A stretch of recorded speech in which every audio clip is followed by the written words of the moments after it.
13 साल से शादी के हो गए हमारे। सर मैं कहाँ जाऊँ? एक मनीष दुबे से कमांडेंट है, उन्हीं के साथ उनका अवैध संबंध है। मैंने सर उनको 22 फरवरी को रंगे हाथ अपने आवास पे पकड़ लिया था। ये मेरी नौकरी जाने वाली सर, वो सर इतना सर घोटाला की हुई है।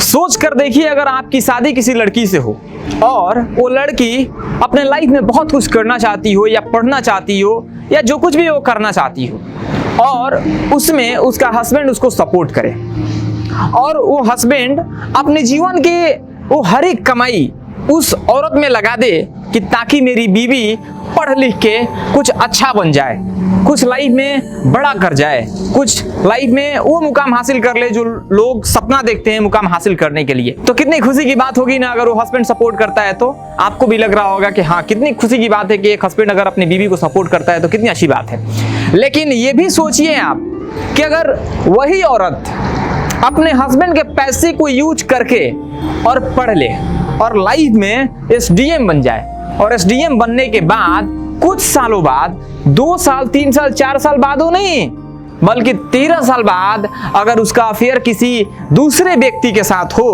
और उसका हस्बैंड उसको नाजायज संबंध बनाते हुए उसको पकड़ ले और बाद में पता चले कि उसकी बीवी ही उस पे दहेज प्रथा की केस कर दे और उसको तलाक देने के लिए डायरेक्टली बोले, तो सोच कर देखिए वो मोमेंट, वो पल वो हस्बैंड के लिए कैसा होगा। जी हाँ, मैं आपको बताऊं कि हाल फिलहाल में ही एक घटना अभी जो चल रहा है ज्योति मौर्य को लेके, जो चीजें अभी हाल फिलहाल आपको देखने को मिल रहा है, बहुत ज्यादा ट्रेंड भी कर रहा है और बहुत सारी चीजें उस पर चल भी रही हैं, कंट्रोवर्सी भी हो रहा है, लोग उस पर बोल रहे हैं कि कई लोग तो समर्थन में हैं, कई लोग तो खिलाफ में हैं, लेकिन स्पेशली आरडीआई टॉक्स का काम है कि रियलिटी पेश करना। तो ये एक सच्चाई है कि जो अभी समाज में चल रहा है, और मुझे भी ये बात कहने में बड़ी शर्म आ रही है, लेकिन कहना पड़ेगा, इसलिए कहना पड़ेगा कि देखिए, एक औरत अगर ऐसा करती है तो चलिए, अगर हमारे संविधान में बहुत सारी चीजें लिखी गई है कि आप अपने हक के लिए किसी से भी लड़ सकते हैं, आप अपने हस्बैंड से लड़ सकते हैं, अपने माता पिता से लड़ सकते हैं, किसी से भी लड़ सकते हैं, लेकिन एक तो रिश्ता होता है ना। मान लीजिए मैं एक हस्बैंड हूँ, अपनी बीवी को पढ़ाऊं लिखाऊं आगे बढ़ाऊं और वही बीवी हमको कल चल के धोखा दे दे। हम अपनी बीवी को एक कोई हथियार दे के, देखो भाई ये चीज अपने आप के पास रखो, ये आपकी सुरक्षा के लिए है। सपोज मैंने उसको पिस्टल दे दिया कि भाई रखो, ये तुम्हारी सुरक्षा के लिए है, तुम अपनी सुरक्षा करना, घर में अकेले रहती हो तो तुम्हारे घर में अगर कोई ऐसा कुछ होता है तो तुम उस पर अपना मतलब सुरक्षा के लिए रखना। लेकिन वही पिस्टल मेरे कनपट्टी पे लग जाए और मेरे खोपड़ी को छेद करके निकल जाए तो ये तो बहुत गलत बात है ना। तो आजकल यही चल रहा है, आप किसी के लिए करो और वो हो जाने के बाद से वो किसी और के बाहों में। तो देखिए, ऐसा कुछ होना नहीं चाहिए जो कुछ भी आजकल हमारे देश में चल रहा है। और देखिए, सबसे बड़ी बात ये है कि ये एक चीज होने की वजह से ना, ये एक चीज होने की वजह से हमारे समाज में जो इम्पैक्ट पड़ेगा वो बैड इम्पैक्ट पड़ेगा। अब कोई हस्बैंड ये सोचेगा पढ़ाने से पहले अपनी बीवी को कि कहीं मैं पढ़ाऊं, कहीं ये भी ज्योति मौर्य जैसा ना निकल जाए। तो देखिए, आपके एक गलती की वजह से हजारों लड़कियों पे इम्पैक्ट पड़ने वाला है, हजारों लड़कियों की जिंदगी बर्बाद हो जाएंगी।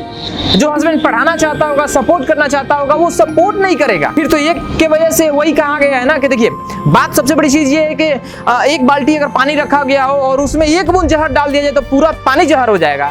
तो वही चीज चल रहा है, समाज में एक कीड़ा अगर आ जाए तो बहुत ज्यादा इम्पैक्ट पड़ता है। लेकिन एक और चीज, सबसे बड़ी चीज है कि एक की वजह से हम लोग हक नहीं छीन सकते किसी और को, क्योंकि कहीं ये भी हो सकता है कि एक गलत है लेकिन अगले वाले गलत ना हो। लेकिन जो मुझे अभी तक समझ में आ रही है कि ज्योति मौर्य जी ने जो किया है वो जी कहने के लायक नहीं है। वो एसडीएम के पोस्ट पे हैं, शायद कहीं ये भी हो सकता है कि वो अपना रिस्पेक्ट और अपनी इज्जत, अपनी शोहरत सब चीज गंवा बैठे।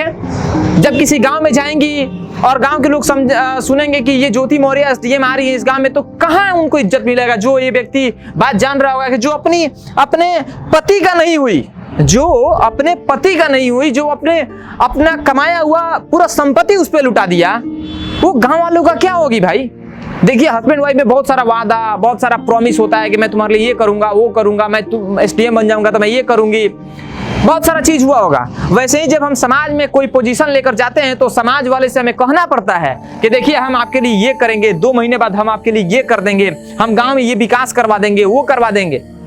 अगर ये बात वहां पे जाके कहती है तो कोई अगर वहां पे ये सवाल करता है कि जब आप अपने हस्बैंड के साथ या अपने हस्बैंड से बहुत सारा वादा की होंगी वो पूरा नहीं कर सकती है, तो गांव में तो हजारों करोड़ों लोग बसते हैं, उनका वादा आप कैसे पूरा कर पाएंगी? तो उनका मुंह हो जाएगा बंद। ओवरऑल आपको भी ये बात कहीं ना कहीं आपके जहन में आया होगा कि वो गलत की हैं या सही की हैं। अगर आपको भी लगता है कि उन्होंने गलत किया है तो उसके बारे में कमेंट में जरूर आप बताएं, क्योंकि देखिए इस वीडियो के बाद से बहुत सारे लोग होंगे जो मेरे को बोलेंगे कि नहीं आपने गलत किया वीडियो बना के, आप क्यों ऐसा बोल रहे हैं। नहीं, देखिए मेरे पॉइंट ऑफ व्यू से वो बिल्कुल सरेआम गलत है जो उन्होंने किया है। एक औरत होने के नाम पे वो धिक्कार है, ये करना ही नहीं चाहिए। एक तो औरत को क्या बोले हम, एक लक्ष्मी भी लोग बोलते हैं, पार्वती भी लोग बोलते हैं, सरस्वती भी लोग बोलते हैं, और लड़की ही ऐसा करे किसी हस्बैंड के साथ। और वो हस्बैंड, देखिए एक बात याद रखिएगा, मर्द का आंसू कभी झूठा नहीं हो सकता है, मर्द कभी मगरमच्छ का आंसू नहीं बहा सकता है, मर्द कभी भी बेफुजुल का नहीं रो सकता है। लेकिन एक औरत को आंसू गिराने में यूं टाइम नहीं लगता है, लेकिन एक मर्द तभी रोता है जब उसके अंदर का पहाड़, उसके अंदर का समुंदर एकदम भर जाता है ना, वो पहाड़ टूट जाता है ना, तभी वो मर्द रोता है। और अगर मर्द के आंख से आंसू निकल रहा है तो ये बात समझ जाइएगा कि वो बहुत ज्यादा दर्द में है। मैंने हाल फिलहाल ही आपको स्क्रीन पे वीडियो दिख रहा होगा कि उनके हस्बैंड कैसे तड़प तड़प के रो रहे हैं, कैसे बता रहे हैं कि मेरी बीवी का नाजायज संबंध किसी ऑफिसर से चल रहा है। तो सोचिए उस हस्बैंड के लिए कितना दर्द भरा वो पल होगा। सोच रहा होगा कि साला मैंने 12 साल 13 साल कमाया, मैंने उसको पढ़ाया, मैंने पढ़ा के उसकी लाइफ बनाई, और जब वो बन गई तो मेरे को ही छोड़ दी। तो देखिए इस तरह की घटनाएं होती रहती है हमारे देश में, क्योंकि यहाँ के लोग और यहाँ के लोगों का कैरेक्टर अपर लेवल का है। जैसे कि आप समझ पा रहे होंगे कि अपर लेवल में कहां तक की बात कर रहा हूं।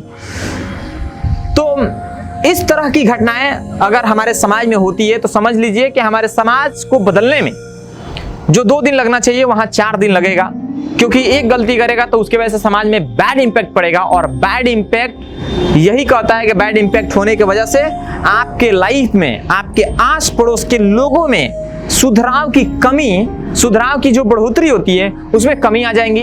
तो इस तरह की चीजें नहीं होनी चाहिए, और मेरे ख्याल से आप लोगों को इस बात पे जरूर ध्यान देना चाहिए कि देखिए ऐसा कभी चीज ना हो। आपके आस पड़ोस में जो भी चीज ऐसी हो रही है तो आप लोग समझाने की कोशिश करें और अपने आप को मॉडिफाई करें, अपने आप को समझें, और अपने आप को बस ये बताएं कि लीडरशिप क्या होता है। आप अपने आप को ये समझाएं कि जीवन क्या होता है। आप अपने आप को ये बताएं कि कोई रिलेशनशिप क्या होता है।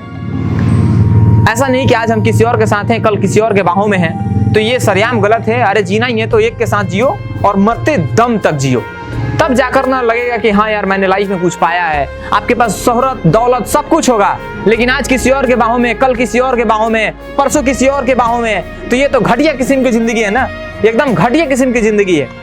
इस जिंदगी से आपको कभी इंपैक्ट नहीं पड़ने वाला है कि आप अपने जीवन में कहलाओगे कि मैंने एसडीएम बना और मैं अपने जीवन में बहुत खुश हूँ, ये हूँ वो।